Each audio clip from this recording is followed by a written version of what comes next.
Hi, it's David from Akbar, coming to you live from a pandemic. Um, you guys have been so incredibly generous with the GoFundMe page for the Akbar staff that I wanted to give back and make a couple drinks for you guys that you might not know how to make at home, and sharing with our friends. So I have been requested to make a margarita. Yeah, so I'm going to show you two. I'm going to show you the basic everyday kind and a couple secret recipe kinds so you can like go, oh, that's an interesting way to do it, David. And it's just a gift from me to you. Just saying thank you. The first thing you want to do, my ice and my like makeshift bar is melting. That's okay. That's okay. Downstairs is covered in plastic, so we had to do it up here. It's a little cray-cray. So here we go. Bam. We've got 2 glasses filled with ice. Bam, tequila. So I'll measure it, because you just don't try to be smart and not measure it at home. Just measure it. It's easier. Like, just use a shot glass, or if you have one of these things, and just all the way up. Now that's an actual one. That's a little messy. See how it comes right kind of up to that line? That's fine. Now let's talk about the one I'm going to make. For me. It gets a little extra count.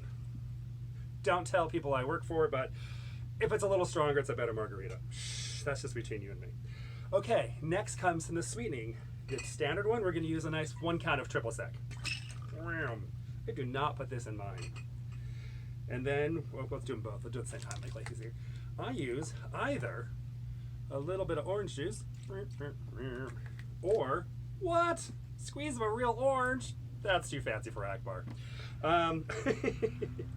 Then the regular one, I'm going to use some lime juice. I don't personally like lime juice. I find it to be way too sweet. So I'm going to squeeze one. Bam. And then I'm going to squeeze and drop the other one. Squeeze and drop. What? Then, where were we? Oh, sour mix. This is you can buy it in a grocery store. We have it on a gun. That's why I had to do it like in a thing like this. It doesn't pour very well. You don't need a lot, to be honest. It's just chemicals. Okay, so for the first one, I'm going to put it in here. Oh, that's the wrong size. Nice, David. Good. You're a professional. Good. Good job. Good job. People are really impressed with you right now. So, shake, shake, shake. Shake, shake, shake. Shake your groove thing. Now, here's the cool part. Watch this. Let it dry for a second. We've cut a little slit in our lime. We're going to rim the glass.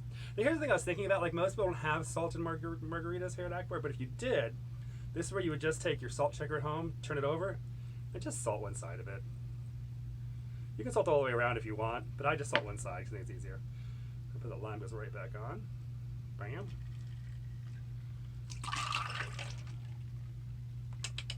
Here's mine, the better one. Shake, shake, shake. Shake, shake, shake. Shake your groove thing, right? All right. Now we're gonna do the same thing. I don't like salt on my rim because I'm over 50. I can't have salt, so we're just gonna leave it like that. But once again, you can just shake some salt on if that's what you want. And then we have that. All right. This will probably use a little more triple sec of this one, to be completely honest. Let me try it. Let's try it. Oh, actually no. That is delicious. And salty. Okay, sorry, Doc. And mine.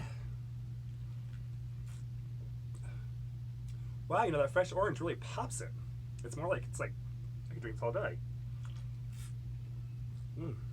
Wow, that is good. I actually might like both of them equally, which is weird because I really hate triple sec. Anyway, my point is, you got to make it for how you like it. Maybe you're very orangey. Maybe you don't really like oranges. Maybe you want it more tart. Maybe you want it really sweet. You want to add a lot more triple sec. Part of the fun is finding how you like it, how you want it to be. Margaritas. I don't really have any story about margaritas, per se. Well, I do have a lot of stories about being in Puerto Vallarta, but I'm not going to share those with you because that's none of your business. But oddly, I'm a huge fan of Mexican folklore, the whole storytelling thing. And there is one story that I love that they tell. It's called, it's the story of the Whistler. And he's this little boy who was mean and bratty and killed his dad. How creepy is that? And had to was cursed to carry around a bag of his father's bones. And he goes out into the darkness, into the woods, looking for people who are alone and wandering by themselves. But here's the part that always freaks me out. You'll hear him because he's always whistling, hence the whistler. And he's always listening, and you hear it really loud. You hide, you run. And when you hear the sound getting quieter, like the whistles are farther away, it means he's right behind you. Ah! It was really scary when I was a kid. Anyway, that has nothing to do with a margarita, except for maybe if you drink a margarita, you won't be afraid of the whistler. I don't think it made any sense. Oh, God, that's good. Delicious. Thank you again for your very generous GoFundMe donations. We really appreciate it. There's a lot of staff here who really need your help. Everyone from the cleaning crew to the floaters, the door people, the bar backs, some of the bartenders. And it just makes life a little easier knowing that the community that we try to provide is now kind of helping us back. It's really kind of lovely. So anyway, stay safe and be well, and cheers. Huh.